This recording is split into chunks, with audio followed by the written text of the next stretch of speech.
thewellnesscouch.com, streaming wellness into your lives. This is Up for a Chat with Cindy O'Meara, Karen Smith, and Kim Morrison.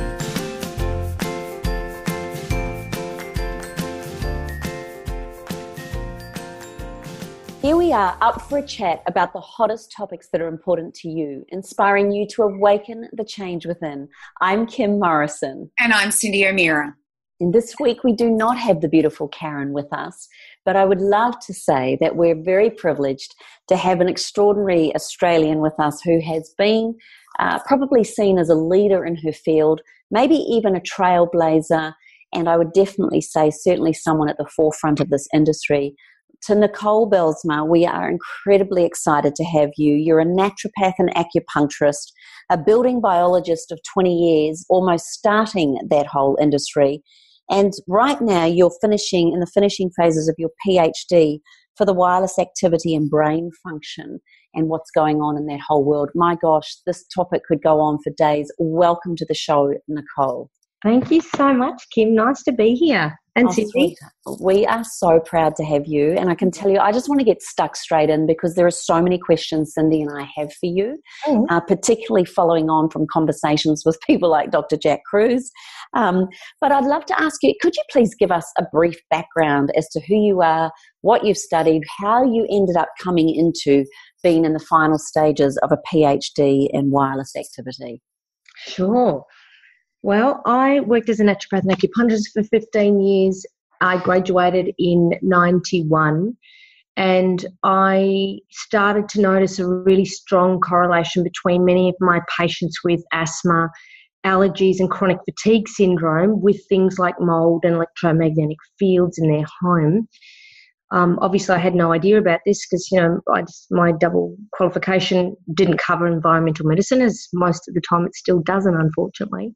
And I lectured at university in Chinese medicine and fourth year naturopathic students in nutrition for 12 years. And it was really, once my husband and I moved into our home in Warrandyte, we didn't sleep very well within days of moving in, and then I had 10 miscarriages and no one could help us. I discovered that we were sleeping near the meter panel, and my neighbour said no one had successfully had kids in this house, and it really made me look at, we sleep near the meter panel, we're living on a T intersection, noxious gases, carbon dioxide, particulates were tripling in the bedroom once I started to buy all the equipment. And I said to my husband, there's something wrong with the house. We need to locate to the back bedroom, away from the T intersection, away from the meter panel. And then I fell pregnant naturally with twins, and the rest is history.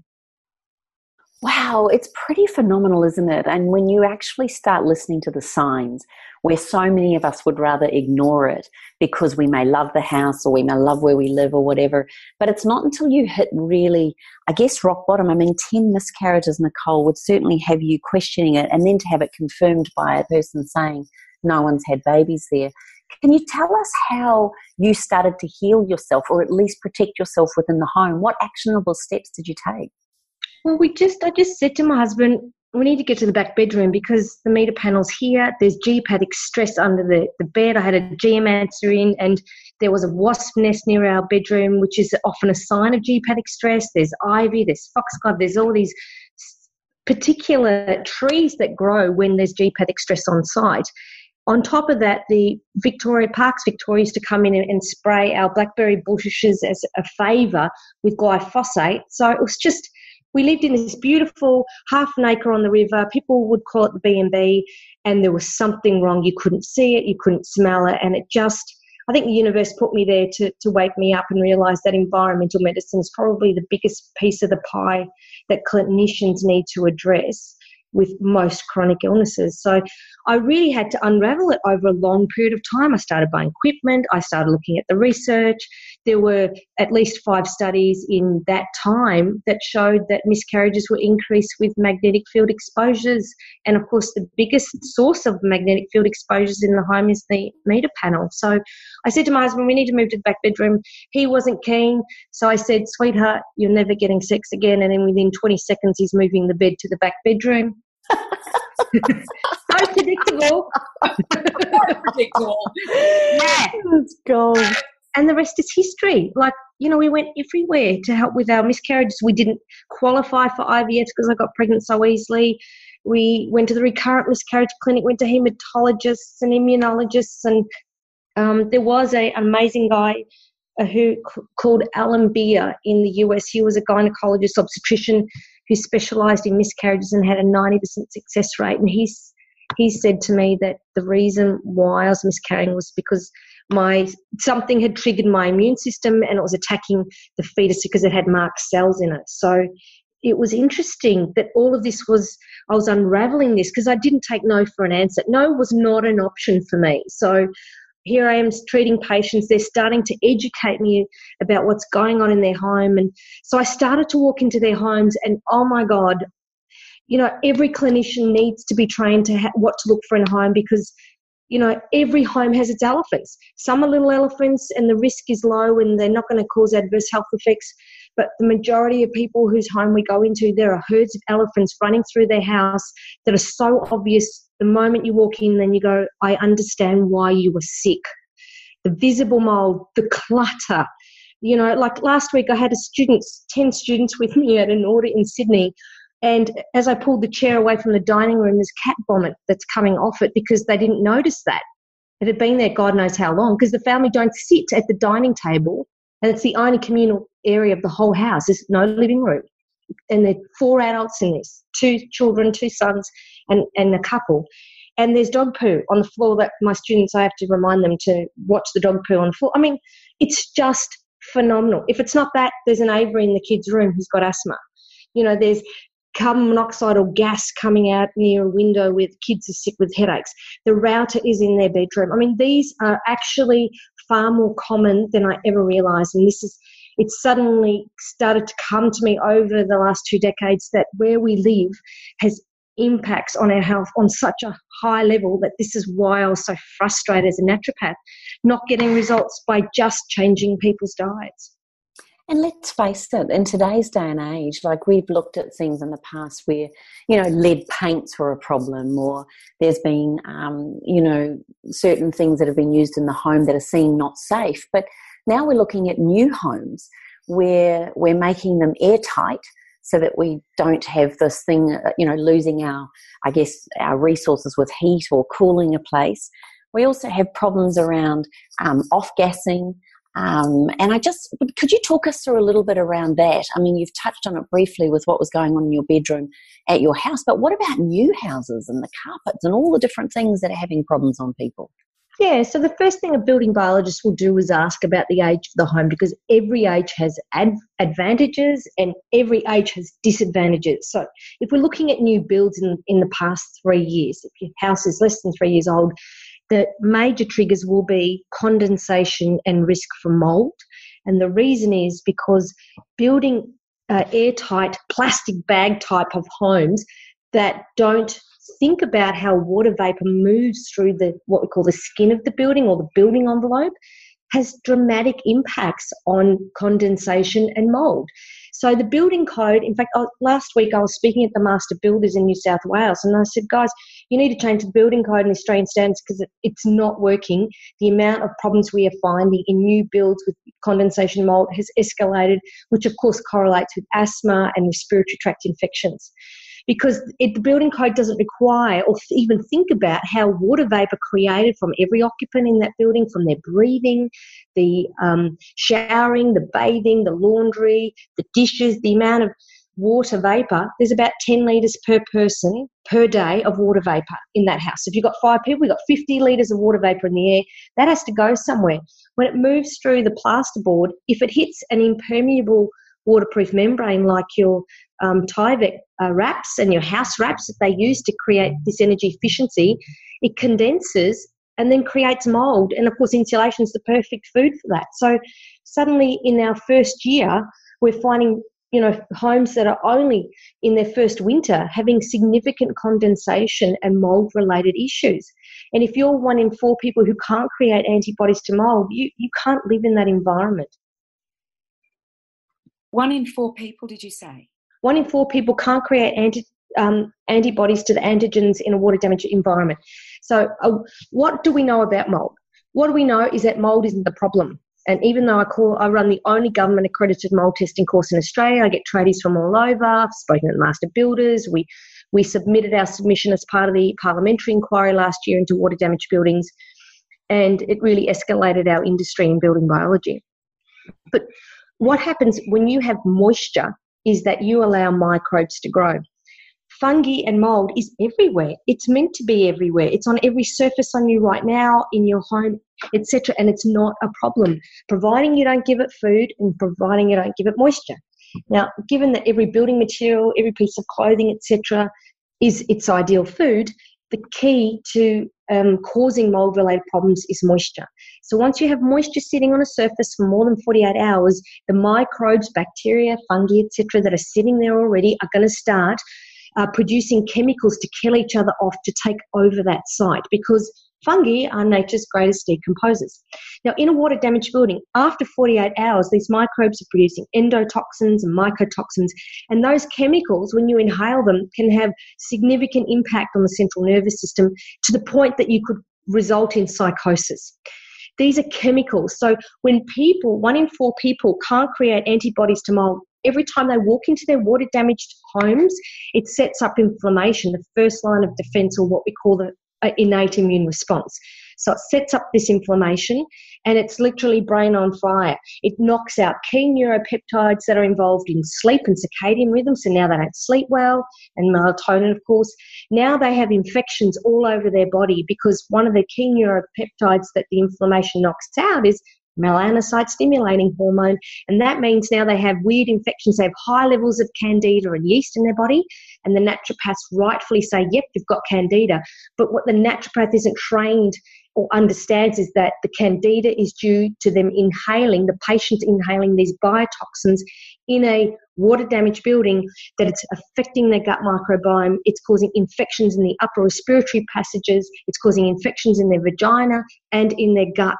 And now they're ravaged by these infections and end up being misdiagnosed as chronic fatigue syndrome or fibromyalgia or MS. God, I can't tell you how many patients I see with MS who it all started with dampness or a water event.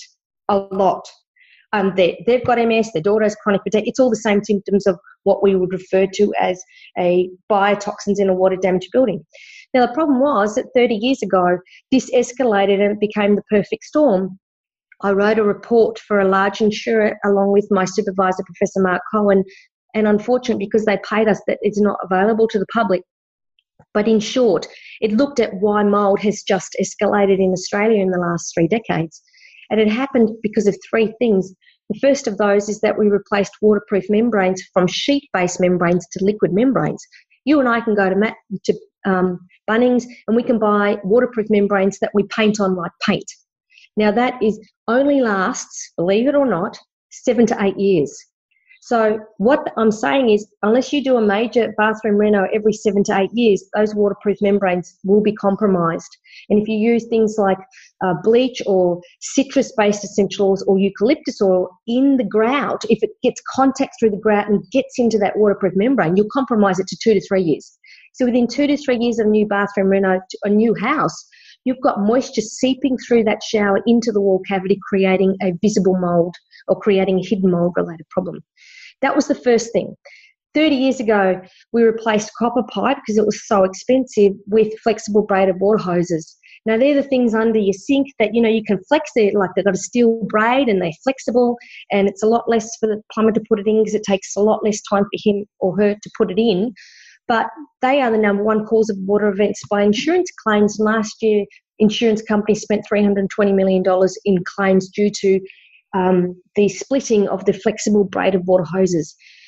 When you have these hoses, which all of us do, you cannot have any cleaning products or essentials in those cupboards, because as they outgas those vapors, the volatiles, they can actually compromise the steel braid of the flexible braided water hose. So I've noticed now a lot of manufacturers, when you buy these hoses, say the lifespan of the hoses is 5 years.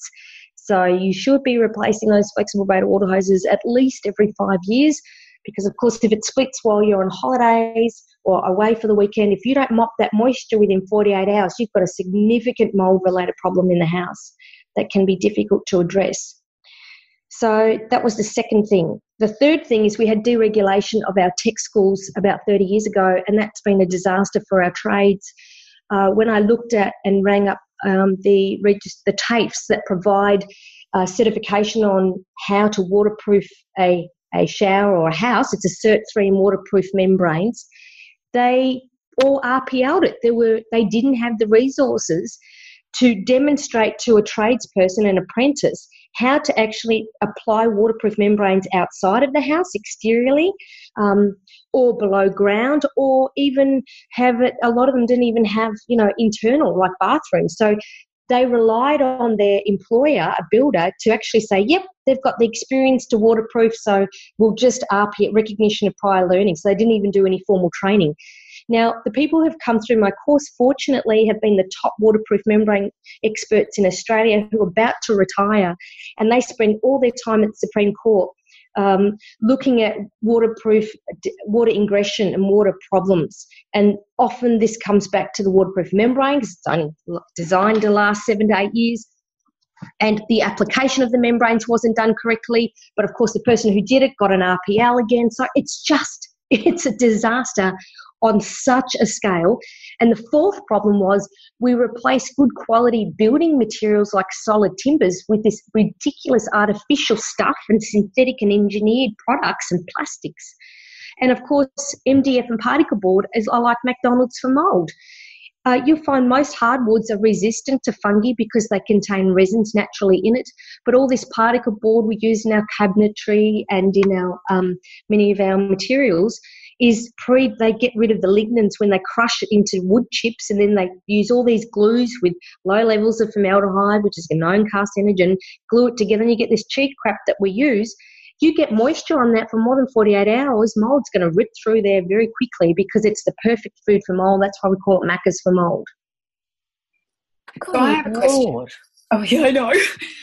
Yeah, I have so many questions for you after that, but I think the question I have that's really burning at the moment for me is 1 in 4 people are sensitive to mould. Why? Is it genetic? No, it's more than that. It's a lot higher than that. We're all sensitive to mould, but only 1 in 4, 24% of the population can't create antibodies to mould. So they end up with the chronic fatigue symptoms, the fibromyalgia, it's all in your head. I think most chronic fatigue sufferers, it's likely to be due to mould, at least in 60-70% from my experience, or high levels of electromagnetic fields, or exposure to pesticides is a big trigger to a lot of the CFS that I see. So when normal healthy people who can create antibodies to mould are in a water-damaged building, and let's face it, most of Australian housing stocks has some degree of dampness, they will get respiratory tract infections. So they'll go to the naturopath and say, I've got a cold again. Recurrent colds and flus that keep coming back and drag on is the first sign of mould. And that's what I was seeing, nearly 30 years ago with my patients. They kept saying it keep coming back. I've never been sick. And then I'll say, well, how long have you had it? It started 18 months ago. What happened 18 months ago? I don't know. Did you move? Oh, yeah, I moved into this house. And that's when I started to take a better exposure history, realised many of my patients with recurrent respiratory tract infections, colds and flus that kept coming back, dragging on, they were in these normally healthy people, they were in a mould environment. Those who can't create antibodies to mould, they often don't get the respiratory tract infections, they get the chronic fatigue. Can I ask you, Nicole, is the mould visible? Can you see it? No. Some of the worst homes I've been in, I couldn't see it and I couldn't smell it. And I've had to, when I got the air samples back, I went, oh, my God, I should have been fully Tyvek suit, fully full-face respirator. So most of the time you can, and in fact, in the scientific literature, even though we have access to thermal cameras and biopumps and ATP meters and all of these amazing things that we can assess a water-damaged building, because that's mainly what I do, is the most useful predictor for health effects due to a water-damaged building and mould is visible mould and odour. So every naturopath should be trained to ask is there visible mold and or odour that you're aware of to the patient? And if there is, that is significant enough to that we know that that is strongly causative for asthma, allergies, pneumonia and respiratory tract infections. That's been well established in the scientific literature for, at least 10 years now. What's new is that we've started realising certain gene types, 1 in 4, can't create antibodies to mold, and they're resulting in the chronic fatigue-like symptoms. So this is considered, how autoimmune disease seems to have gone up quite a lot. Yep. And everybody's been focusing on the gut. Can you now explain the correlation between the mold and the gut in a little bit more detail? Sure. Okay. So you've got a client. They've moved into this house which is water damage, and they're not aware of it because, you don't see the water event didn't happen. They didn't ask about the previous history of the home. They've gone in and they started to get tired. Fatigue is the first symptom. And they find that no matter how much they sleep, they're always tired, and they start sleeping during the day. Then they don't sleep very well at night, and their sleep's disturbed. Then they start with fibromyalgic or poor circulation. Over time, they end up having Raynaud's or hypothyroidism. It's like a type of thyroid condition that happens especially in women. It's related to reactive T3, I think it is. And it's like an autoimmune disorder, but it's not on the normal functional thyroid test that a normal GP would do. They wouldn't pick that up. So what's happening is they're inhaling all of these biotoxins. The more moisture that sits on the surface, the more the bacteria and the fungi on the surface are producing all these chemicals into the air because they're trying to kill each other off to take over and decompose your house. That's what nature does. And as these toxins go in the air, what's happening is people are inhaling high levels of fungal particulate. That can be spores, hyphae, which is the branches that the mold is releasing all the time. And on this hyphae and the spores have high levels of mycotoxins. And of course, the more water damage it is, the more bacteria producing endotoxins. So you're inhaling all of these chemicals and these particulates that are triggering an immune response. Now, in 1 in 4 people, their immune system doesn't recognize it, so it sets up inflammation to get rid of it. What's happening is it's then affecting neuropeptides like melanocyte-stimulating hormone, and MSH is actually there to impact the gut permeability. You have other neurotransmitters like vasoactive intestinal polypeptide, and as its name implies, it's intestinal polypeptide. It's a hormone, a neurotransmitter that is released from the hypothalamus in the brain that influences the gut permeability. Now, when you have this inflammation in the brain, it's suppressing these neurotransmitters that govern gut permeability. But also, when the body's trying to clear it, you're inhaling these fungal fragments and these chemicals, it's going to the liver, it's getting detoxed primarily through phase 2 sulfation pathways. It's clogging up, it's causing traffic jams in phase 2, which means all of your natural catecholamines, your dopamine, your adrenaline, serotonin, can't get through. Ironically, it uses the same pathway.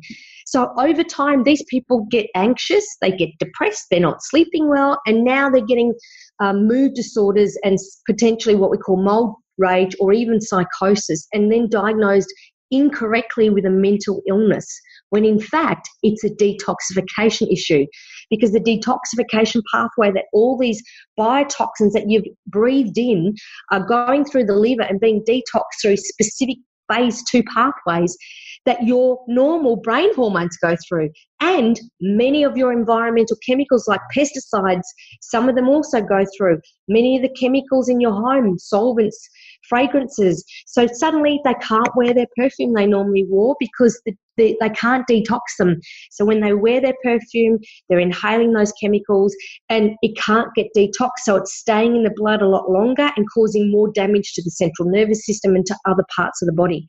So my hypothesis is, looking at these symptoms, you can predict very accurately when people are exposed to mold, because they start with these fatigue, they start with the sleep problems, they then get sort of muscular aches and pains like an arthritis, but it's not arthritis. And then they end up with these long-term fatigue and they start sleeping during the day, and the circadian rhythms are completely out of whack. Then they become chemically sensitive and then they become gluten intolerant. and the gluten intolerant episode that has escalated, my theory is it's due to the dampness because of the 4 reasons I explained as to why dampness in Australian homes has exploded enormously. So when you have increased gut permeability and you have all these toxins that the body's trying to dump in the bile, because once it goes through the liver, it then goes into the bile and dumped into the gut, which then affects the gut permeability and affects the gut bacteria, and it skews the gut microbiome. And because bile is 90% of it or more is recycled, they're recycling all those biotoxins back into the body and goes over and over and over again. They don't get better. So that's why the most useful medications that these few doctors who get what's going on, like cholestyramine, are binders, like fibre but even stronger. They bind to the bile, and because the bile is where all the toxins are being dumped, and that's why by getting rid of the bile, they are able to help these patients. But of course, if they still live in these water damage environments, which so many of us do, they're never going to get better. And I think this is the key that naturopaths need to understand, that if you don't get to the cause of the patient's problem, they're going to be on anti-candida diets and anti-this and anti-that for the rest of their life until you get to the cause. And that was my frustration as a naturopath. I'm giving shopping bags full of stuff to my patients and going, I'm not much better than a GP because I'm just treating symptoms and I want to know what the cause is. And I think now, 30 years down the track, I'm far closer to understanding what affects most of my patients with chronic illnesses than I ever did before. Okay, well, I'm stunned. I just find, with everybody we speak to, there's something that's an undercurrent, and that's the problem that's happening at the moment is we're not getting to that root cause all the time. No. So in order to, first of all, I guess, number one, we should have our homes tested. How do we do that? Well, the first thing is when you have a water event, which we all do, we all flood the bath. God, I flooded my laundry recently because I'm type A and I'm trying to do a million things at the same time while filling my sink.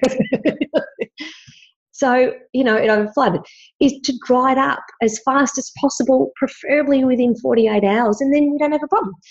When we're building, definitely get a building biologist involved because, this whole 8-star energy rated sustainable homes is actually what we're seeing at the ground level is more sickness in the newer homes, especially if they bring in new furnishings, which are mainly from Asia, full of formaldehyde because NICNAS doesn't govern. It doesn't regulate imported goods, but it regulates Australian manufacturers, and there's hardly any Australian manufacturers making furnishings. So that was another issue I raised in the book. So it's really about getting people with mould to prevent moisture. Moisture is the key. Mould is not the problem because mould is everywhere. Fungi is everywhere. It's making sure that your house reflects a dry, Mediterranean-like climate. Now, if you live in Sydney and the Gold Coast, etc., then the reason why you have more mould is because you have high levels of humidity. So, therefore, you need dehumidifiers in the home, and this is also called an air conditioner.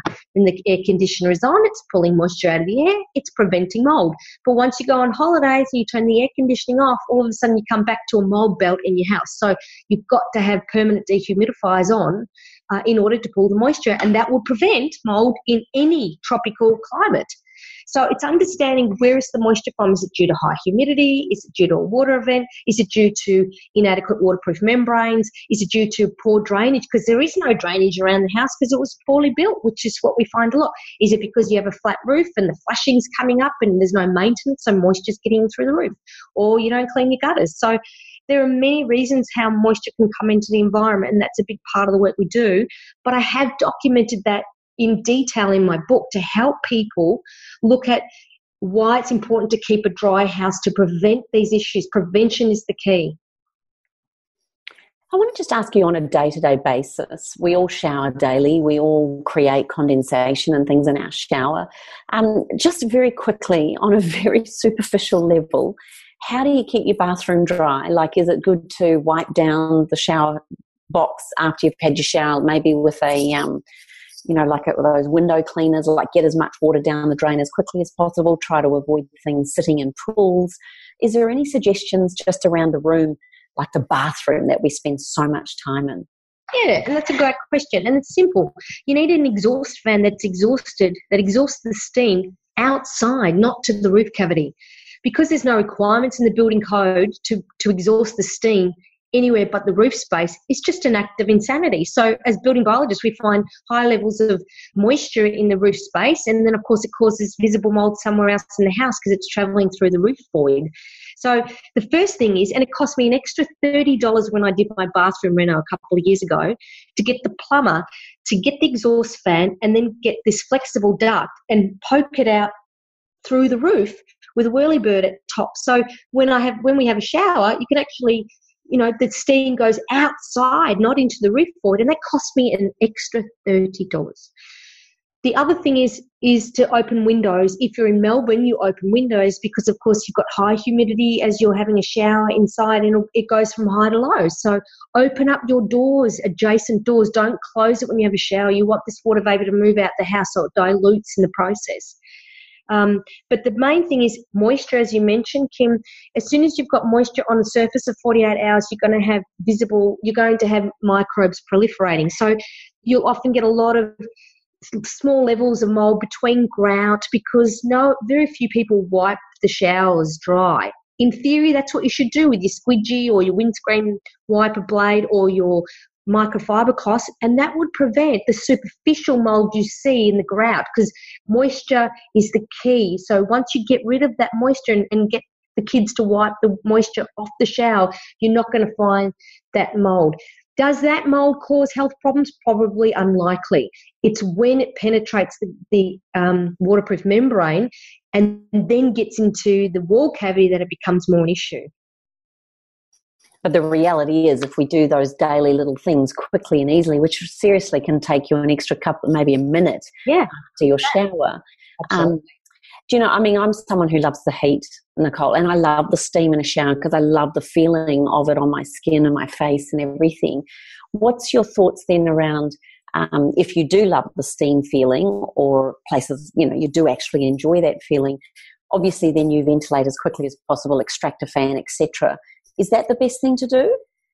Yeah, because as soon as you have condensation, again, if the condensation or condensate sits there for more than 48 hours, you're going to have microbes starting to proliferate. So that's the key, understanding that moisture within 48 hours will allow the microbes already sitting on every surface of your house to proliferate. So the key is to reduce that water vapour. After you've had that episode of your steaming, etc., then make sure it's exhausted to the outside, preferably. Or if you can't do that because you're in a multi-storey apartment, for example, you might have a dehumidifier that you empty regularly to pull the moisture out of the air. Perfect. Can we change tangent into, you mentioned essential oils, which is something that I love very much, and I know you're a big fan. We talked briefly in the past around D-limonene, which is in a lot of the citrus oils, which are high, wonderful degreasers, if you like, but they're very potent, aren't they? Could you talk to us a little bit about their effect? I know you mentioned it briefly, but just what that D-limonene can do to the grout. Yes, so D-limonene is one of the strongest natural solvents that we have in, your citrus peels, etc. But it is an incredible solvent. And as a result of that, it can compromise petrochemicals, and your waterproof membrane is a petrochemical.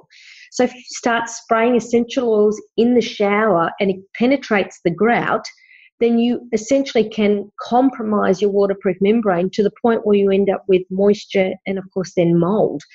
So that's why D-limonene is also a very strong sensitizer, which is why we've avoided it in all our cleaning product range abode, because it sensitizes especially kids and causes skin irritation and eczema.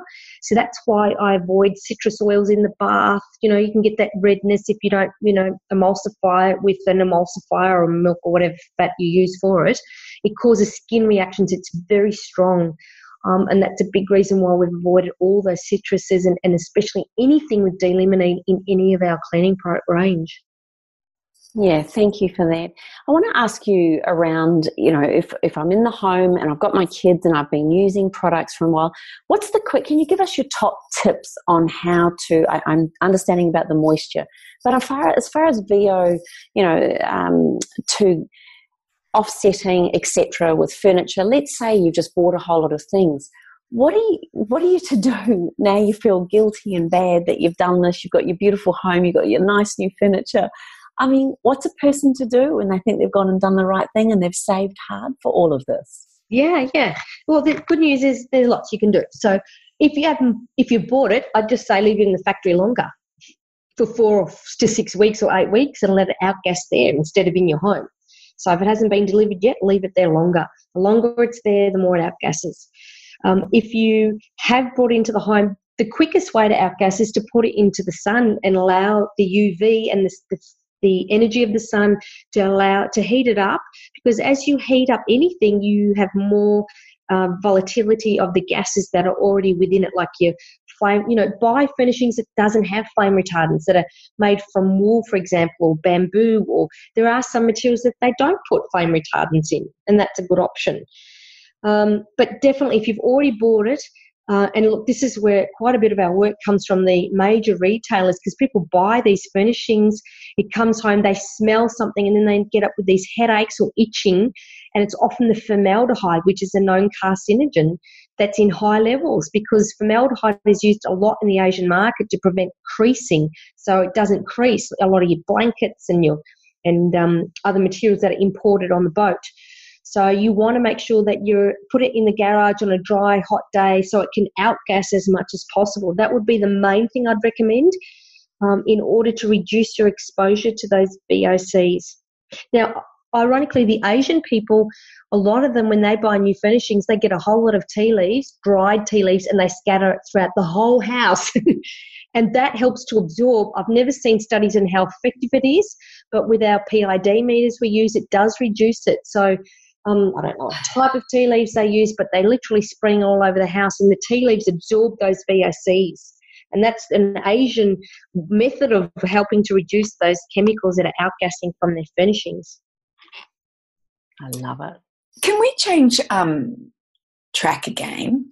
And can we talk, because you talked about when you realised what was happening in your home, that it wasn't just, the mould and those things, but you talked about EMFs.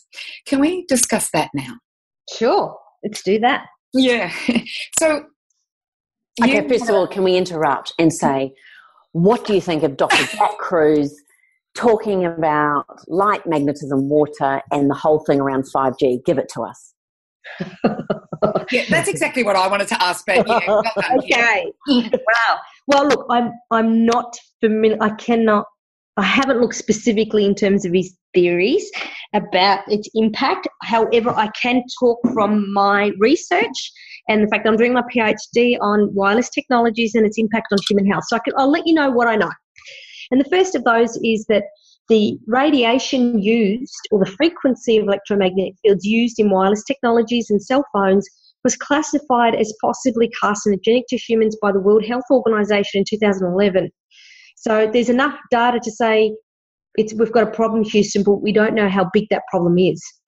Now, rightfully so, Jack talked about melatonin and circadian rhythms, and one thing we do know about electromagnetic fields, and in particular radio frequencies used in wireless technologies, it's the quickest way to suppress melatonin, which is the most important anti-cancer hormone we have in the body. So exposure to blue light and exposure to these wireless technologies does suppress melatonin. It increases dramatically oxidative stress at a cellular level, and we know oxidative stress is very closely linked to inflammation, and of course both of them are linked to aging and chronic illnesses, almost every chronic illness. So what we're finding is with EMFs is that it affects your ability it increases this oxidative stress, and it increases your risk for many illnesses, because melatonin is the anti-cancer hormone. It makes turmeric look like it's not doing anything. So we have these amazing antioxidant mechanisms within our body, but the quickest way to turn that one off is to actually be exposed to electromagnetic fields long term. Now most of the research, there's lots of research, thousands of studies, but the research that's come from Russia that's recently been translated by Hecht in Germany has been quite profound, because their research showed that it's long-term exposure to low levels typically found in wireless technology that takes about 10 years before the symptoms start to develop. And it's like fatigue, headaches. Headaches is a key, especially in kids.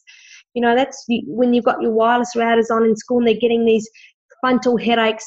First thing I'm thinking of, is it the wireless technology? Where is the router or the boosters in their school? Because that's one of the first signs of electromagnetic sensitivity is these headaches. Then of fatigue, and then long-term sleep disorders, and the same thing as mold. Sleep disorders, rainouts phenomena is really common, numbness and tingling in the fingers and the feet, etc. And then these autoimmune-based disorders. But it's long-term exposure to the low levels. And they're saying anything more than half an hour a day, especially the phone next to the head, increases your risks for brain tumours by 240% after 10 years if it's used directly on your head. That's why every mobile carrier now warns you not to do it, because, they prevent themselves being sued, because none of the two biggest insurance companies in the world that actually provide the insurance for everyone else, the risk is Lloyd's of London and Swiss Re. They refuse to insure any of the telecommunications industry ever.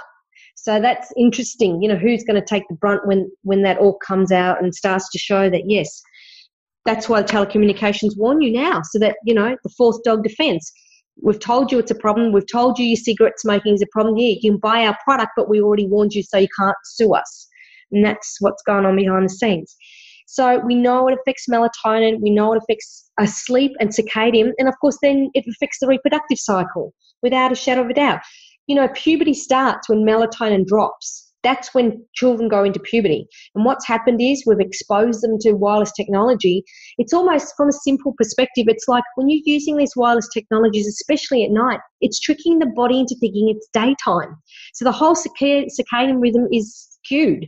And that's one of the biggest problems, apart from, affecting sleep, which has multiple downstream effects. I could say so much more. I don't even know where to start.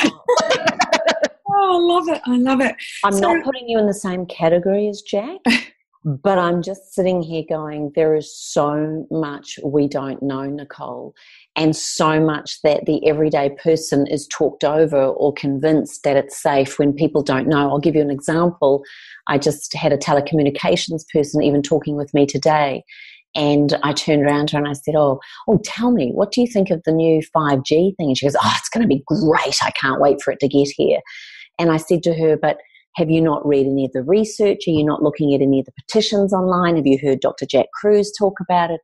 Have you understood the implications this is having on our health, even short bursts and over a long-term accumulation effect? Are you any aware? And she goes, to be honest, this was her answer, to be honest with you, I think ignorance is bliss. I'd rather stay where I am.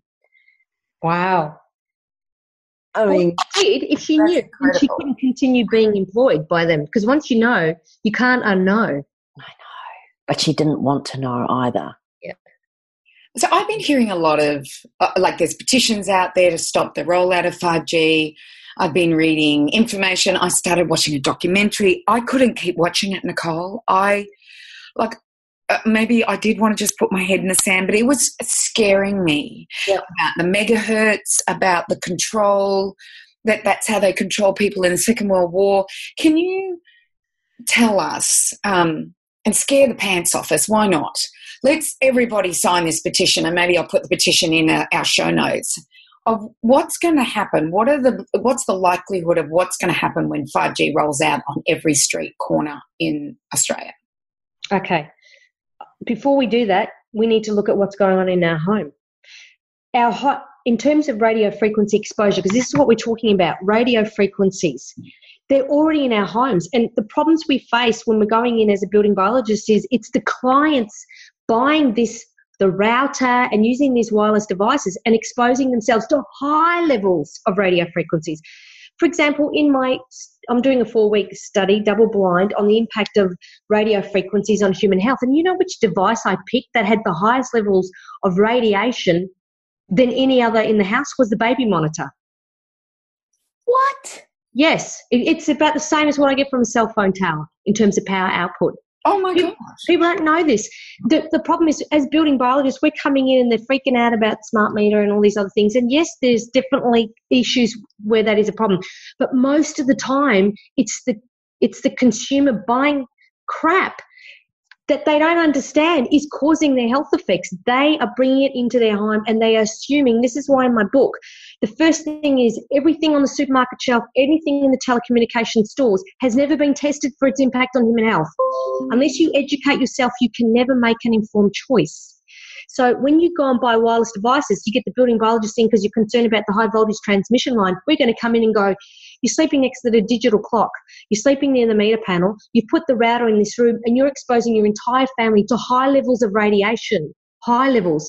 Let's start in your home, you buying stuff that is causing the problem. And that's a choice you've made blindly because you could not make an informed choice because you assumed wrongly that what you buy in any store has actually been tested.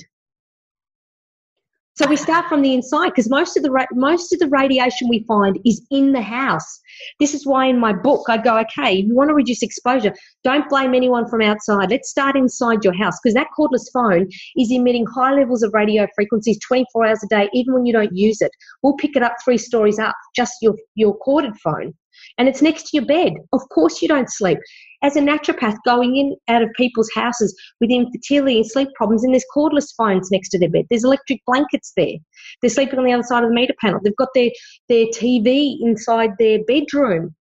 Like, you know, this is the issue. Let's start close to home. Let's forget the 5G rollout. 5G will affect, look, that's a big problem, no doubt about it.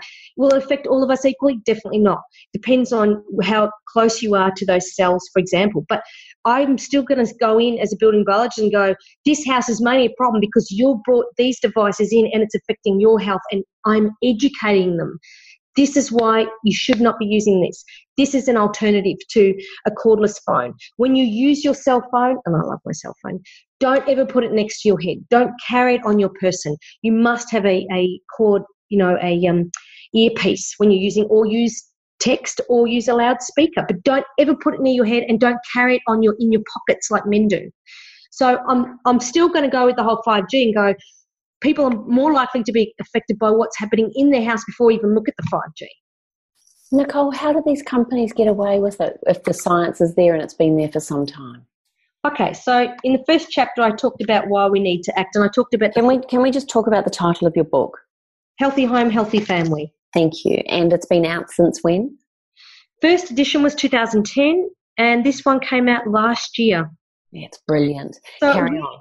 It started with the true cost of progress and the fact that, you know, when I started my PhD, I looked at how chemicals are regulated and realised they're not regulated. Public health is actually a misnomer. It's a compromise between manufacturers and industry, what's practicable in a workplace. So we don't even have exposure standards for chemicals or EMFs inside a house. That actually doesn't exist. So when it comes to the 4-dog defence, I talked about asbestos, I talked about lead petrol, talked about PVC, I talked about all those things that we know cause cancer now. But it took years because you've got the tobacco industry providing all these marketing campaigns and encouraging doctors to smoke in front of their patients like my doctor used to when he was burning my warts off, 30, 40 years ago.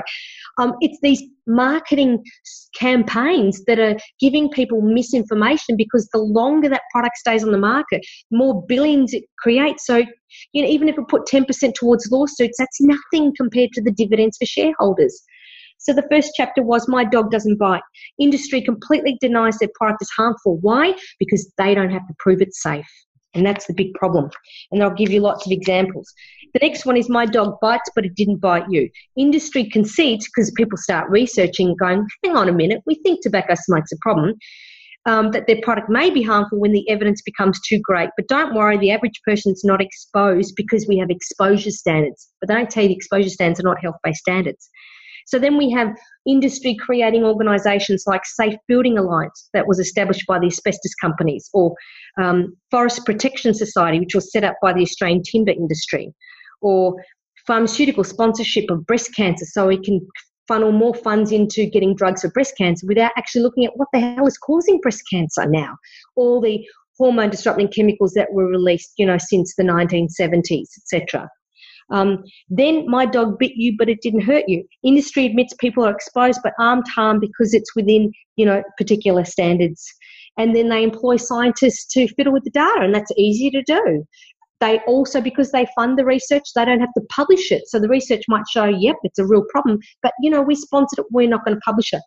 Just to give you an idea in terms of the Australian exposure standards, in the 1990s, the CSIRO was commissioned by the Vodafone Telecom, before it became Telstra, and Optus, to look at the impact of wireless technology on the Australian public.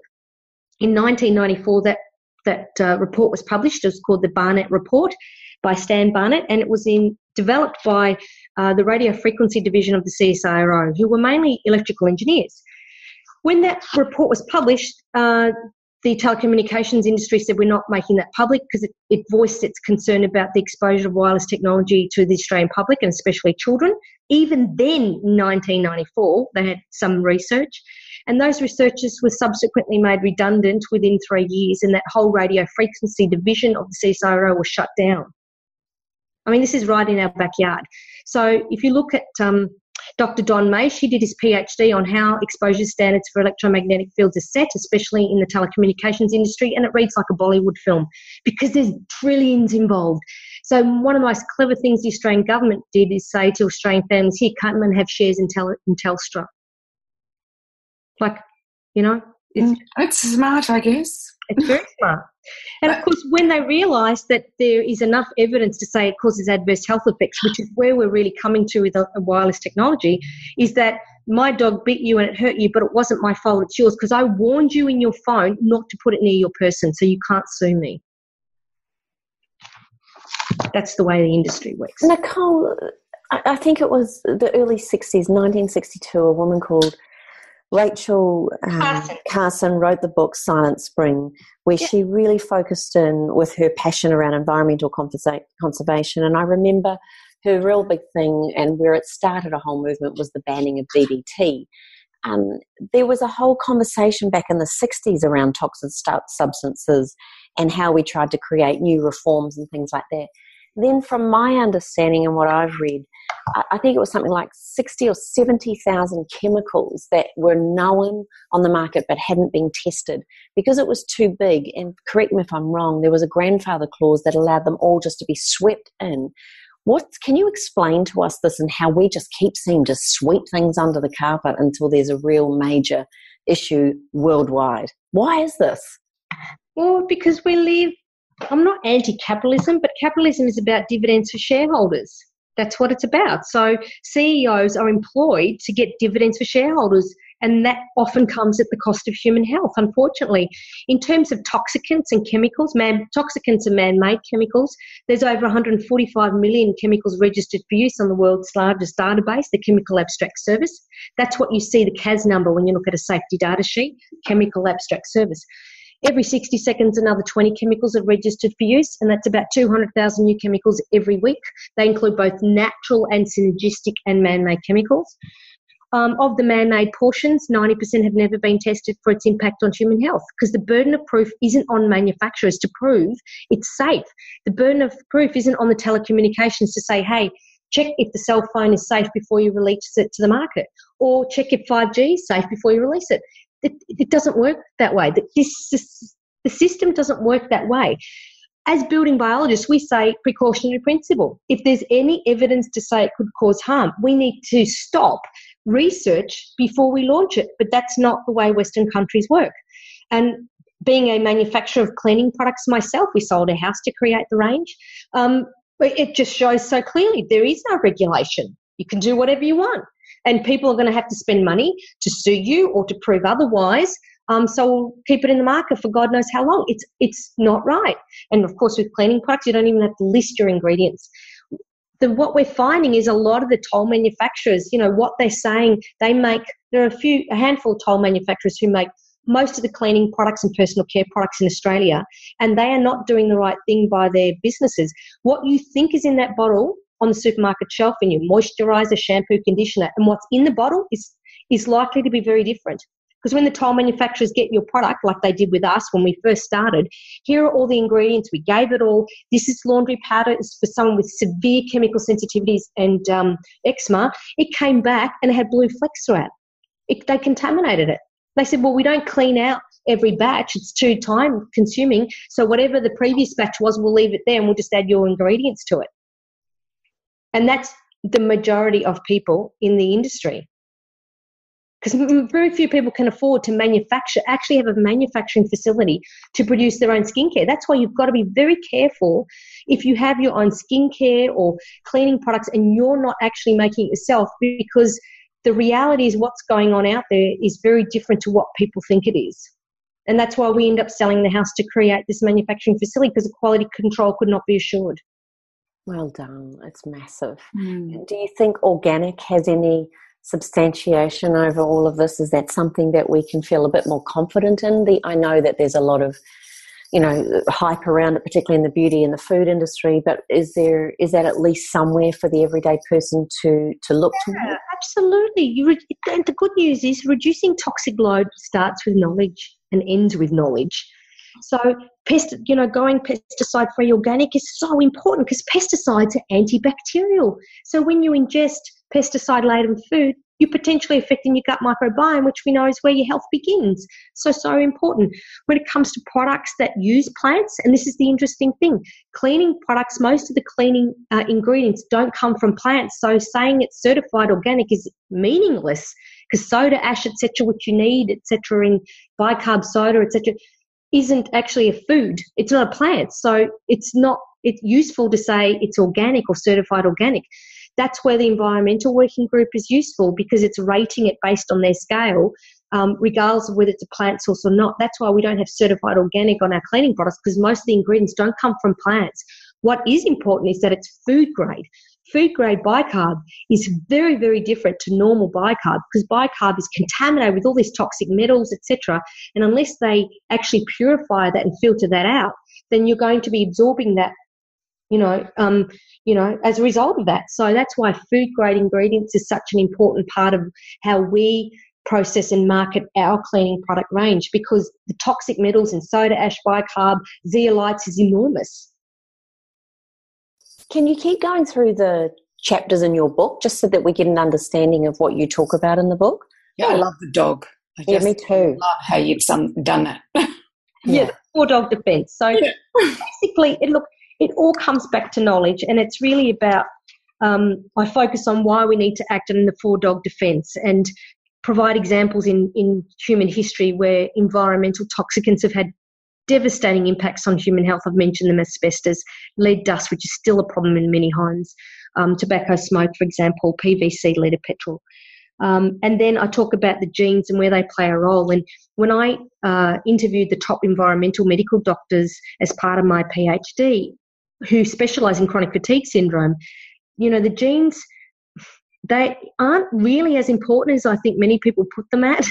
And the reason is because the environment is becoming so toxic. It doesn't matter your gene, well, it does, your gene profile, because eventually you all get affected. The people now being born have so many more hundreds of chemicals in their body than their parents did, because it's happening through the placenta, it's happened with changes in farming practices. So we all need to reduce our toxic load, and the good news is we can do that with knowledge. First of those you mentioned, Kim, was organic diet, definitely critical. Many of my patients with chronic chemical sensitivities, fatigue syndromes, they have to go organic. They need to get that shit off their face. Pardon my French, that's my next book. Personal care, moisturisers. Every time you put a moisturiser on that is stabilised with, that has water in it, you have to have a preservative. What's a preservative? It's a pesticide. What's a pesticide? It's antibacterial. So you're killing off the natural antibacterial, the bacteria, Staphylococcus, Pseudomonas, Micrococcus on your skin that is there to detoxify stuff before it even gets into your body. So that's why I don't put any creams. I don't use sunscreen. I use nada on my body except jojoba oil, macadamia nut oil, occasionally, very rarely, if, I've had a bit of sun exposure. That's about it. And coconut oil to get rid of my mascara, which is the only thing I wear. So it's really important that it needs to be in its natural state. It shouldn't have any preservatives on it, otherwise it affects your skin microbiome, which is really important. It's looking at cookware, how to cook your food in a way that you're not exposed to those fluorinated chemicals, or often used in flame retardants as well. So your non-stick cookware, make sure you have a ceramic base, not that other PFOA stuff. Your building materials, go to natural products as much as possible. Cleaning products, microfiber cloths will do most of the cleaning. Yes, you do need a detergent, and that alone for people who are highly chemically sensitive is probably all they can use.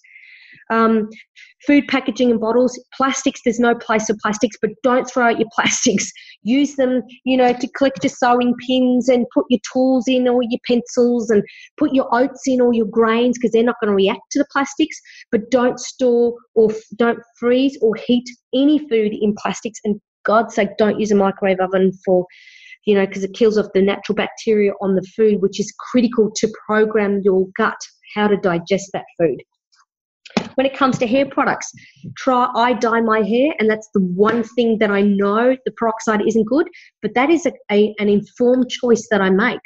I don't have toxic load in any other parts, but I choose because I know what I'm putting on. I've looked at the safety data sheets and I'm willing to take the risk. Just like when you jump in the car, you could die, but you wear your seatbelt, you engineer the car as such that it has safety features. So this is my whole... Thank you, Nicole. Thank you. Just wanted to have something in that was good. Yes. But it's about informed choice, and this is the key. It's not about getting everyone freaked out about EMFs and chemicals, etc. It's saying, okay, to make an informed choice, you need to have this knowledge, and once you have the knowledge, what you do is completely up to you. I'm not going to judge you for it or not. As I said, I dye my hair. I do wear, I wear essential oils as perfumes occasionally. I love that. But people who are ultimately chemically sensitive, the book is really designed for them how to live still in this world, in a technological world, while still being able to manage their health, which more and more people are unable to do. You said something a while ago which I'd love to reinforce, and I think you'll agree that we cannot help necessarily when we're outside in an office building, in a hospital, all the chemicals and the EMFs and all the other things that could become or can be considered toxicants and things like that we have in and around us. I've heard and read that even when they've measured the blood in the umbilical cord of polar bears, from perhaps some of the most cleanest places on the planet, there is still chemicals. So it's obvious we cannot avoid it on planet Earth. But your important point that you're making is that you can make a huge difference in the home. And for that, I think your book is one of the most must-haves for every single person living and breathing on this planet, at least to help eliminate, if not bring down, the amount of chemicals that we're exposed to in the home. Is there anything from your point of view that the everyday busy home, the mum and dad, both full-time working, what would be your tips around protecting our children a bit more? Well, the first thing is the sleep, because if you don't get sleep, everything suffers. So sleeping is so critical, and we know 40% of Australians, based on the recent parliamentary inquiry, don't sleep very well. So this is a huge problem. We start with the bedroom. So get rid of any appliances in the bedroom. If you have a digital clock, then, if the light from that LED not good because of the blue light. So I just have a little battery operated, my little alarm clock, and I don't have any appliances in the bedroom, and I certainly don't charge my phone in the room. Make sure that on the other side of the wall of the bed there's no appliances, and certainly no smart meter or inverter from solar panels. That's not great because it's a high magnetic field. Get rid of perfumes, the 4 Ps, perfume, plastics, and pesticides are the big ones in terms of its impact from man-made chemicals. They're the worst. So, try and minimise perfumes. Go essential oils in your jojoba oil base. That's much, much better than using any perfume, because most of them are hormone disruptors. Air fresheners avoid, and for God's sake, pesticides. Don't spray your house with fly spray and all these chemicals. In my book, I go into detail. The pests are there because you've got moisture, you've got food, and you've got an entry into your house. So you address those 3 simply, then often you find that they're not going to be such a problem, if at all. So also in terms of how you use the devices, making sure if you're going to go wireless, go hardwired if you can, and cabled if possible, and don't put the phone near your head. Always take your shoes off before you go inside, because you're tracking all the pesticides from around the planet, and that's what you mentioned in the Antarctica. You've got in the Arctic, the polar bears have detectable levels of DDT because the wind distributes all these pesticides. I would have to say the big change in human health happened when we changed farming practices into chemical pesticides, because chemical pesticides are antibacterial, and that's when our gut microbiome and autism increased, and all of these other ADHD disorders. So take your shoes off before you come inside and really think about what chemicals you bring in. Do you really need it? Go with your microfiber cloths to clean the house as much as possible. Don't put crap on your body unless it's still in its natural state, like the oils that I mentioned. And really, question everything and start reading widely. Don't think about all the propaganda and the marketing, all the BS. Turn the TV off and go onto the internet on PubMed or Google Scholar and just search perfume and have a look at, get quality information to educate yourself and your kids. Because nowadays our kids are inundated with information as opposed to us, which it was just the World Book Encyclopedia. Now you have to teach them critical thinking. It's a very different world parenting now as it was, 30 years ago or so. So there's simple things. Open up your windows make sure you use the sun to dry out your materials and to clean and get rid of the dust mites on your mattresses, air them out regularly. Simple things like that make huge differences to people's health. Almost like I could be reading, I've got a book here called Frankly Feminine from the 1950s. And I can honestly say to you, most of everything you've just said, except obviously there wasn't any conversations in there around EMFs, but oh my gosh, most of that is in my Frankly Feminine book from the 1950s. See, what I'm saying is nothing new at all. It's just common sense, I think. But I also think that it's becoming more concentrated, you can't avoid this stuff. It's there. It's out there. It's in the Antarctic. It's in the Arctic. So it's in your backyard.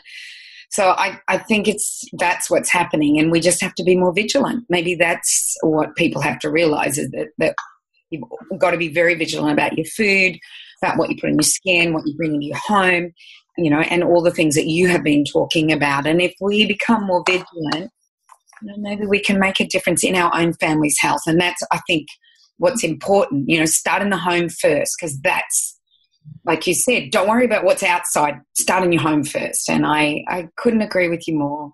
Absolutely. I mean, we spend 90% of our time or more inside the built environment. So this is where we start. Where you spend time, that's where we start. And it's not rocket science. It's just reducing your toxic load, reducing this consumerism of buying stuff all the time that's polluting our planet. I think because we have so many more chemicals, you're right, Cindy, we do need to reduce our toxic load, because eventually it affects all of us. It's affecting our fertility and reproduction. It's affecting our kids' learning, etc. So we need to start making common sense decisions and not bringing it into the home, going back to basics. Agreed. Nicole, I write notes whenever I have someone, when we interview people, and Curiously, she does, by the way, Nicole. I took pages. I just want you to know there's been 17 pages I have written since you have been talking. So oh my gosh. Cindy, what's your biggest take home from what beautiful Nicole said so far? Because I knew you were going to ask so much more. I knew you were going to ask me, and I've been trying to think, because there's so much. I know. But I think the most important thing is be informed. I think that's a really critical thing. And don't blame everything outside of the house. Look inside the house as to what you have purchased. I loved that one. And we have a problem, Houston, but we don't know how big it is. That really hit me, because we know we do. We just don't know how big it is. But if we become informed and we become critical thinkers, then I believe that as an individual who runs a family, we can help our family. And I think that that's our biggest strength. Yes, absolutely. Yeah. Well said. Yeah, I agree. Thank you. I think from my point of view, just even going back to small things, like actually the biggest thing for me is keeping the house as dry as possible.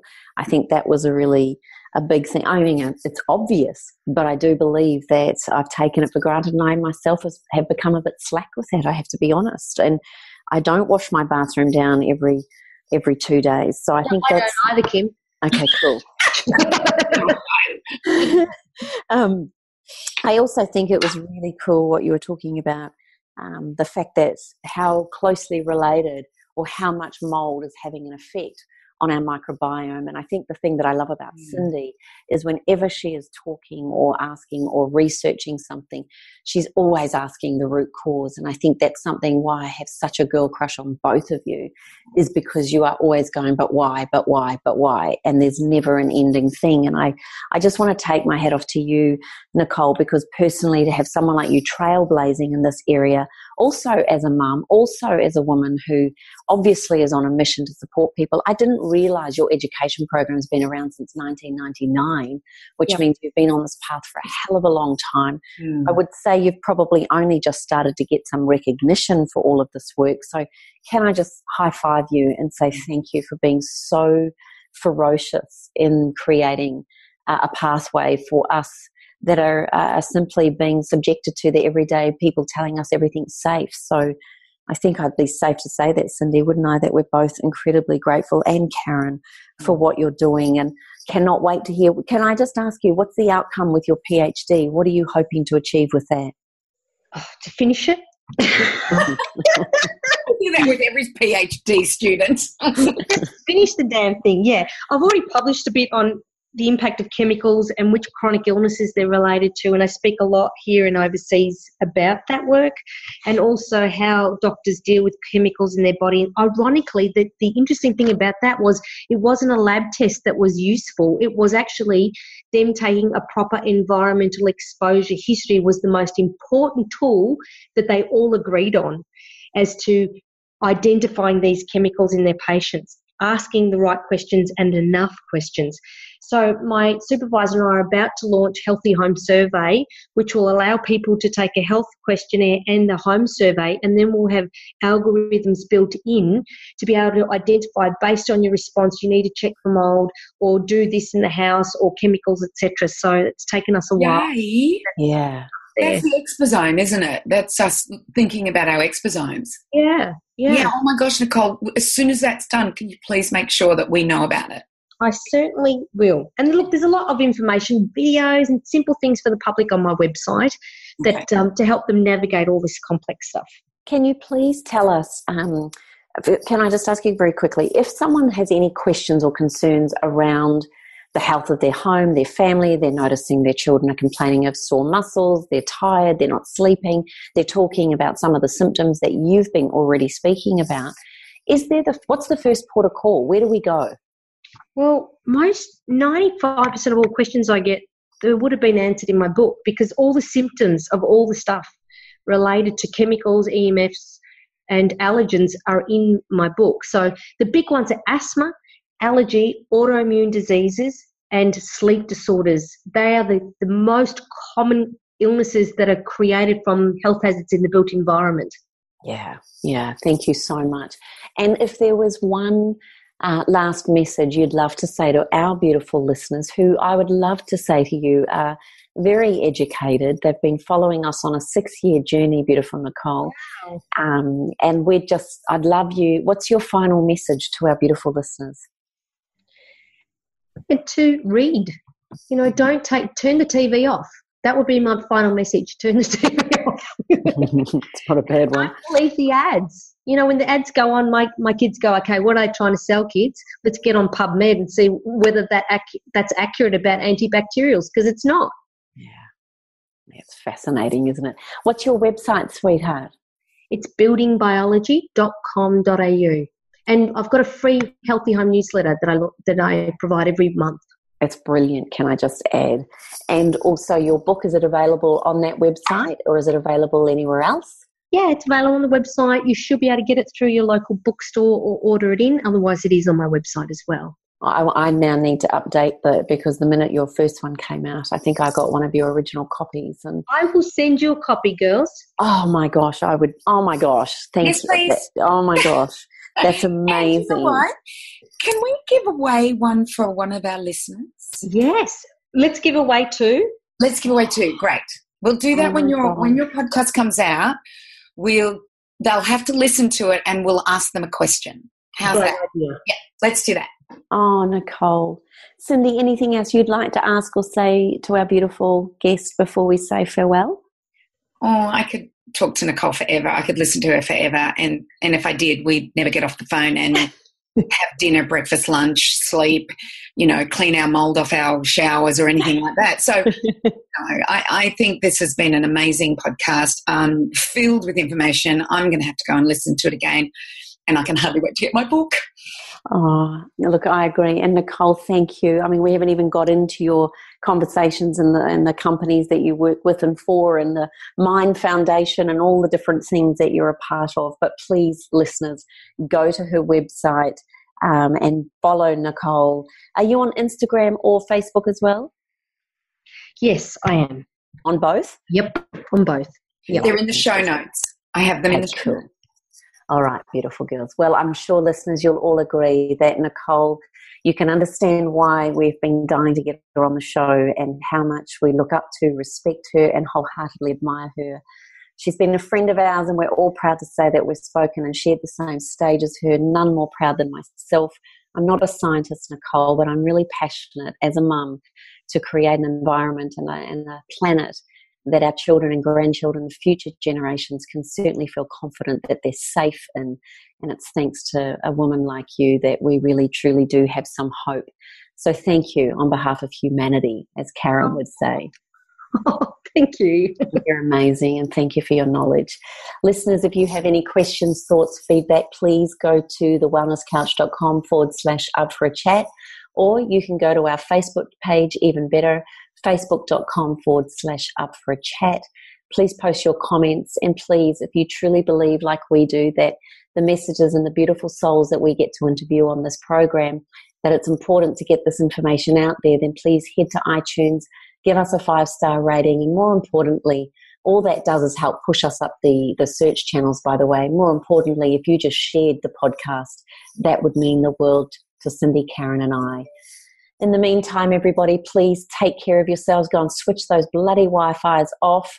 Go and look after yourselves. Stop putting crap on your skin. Make sure you eat organic food. Put things in the sun. If you're not sure of the off-gassing, make sure you read Nicole's book. And together, I'm sure we can all become part of the ripple effect that's changing the world. We'll see you next week.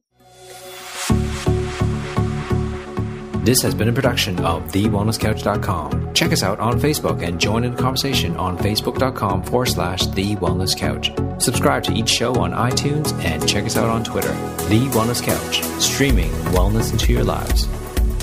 Whilst the Wellness Couch presenter endeavor to provide accurate and helpful information to their listeners, these podcasts cannot take into account individual circumstances and are not intended to be a substitute for health and medical advice from a qualified health professional. You should always seek the advice of a qualified health professional before acting on any of the information provided by any of the Wellness Couch podcasts.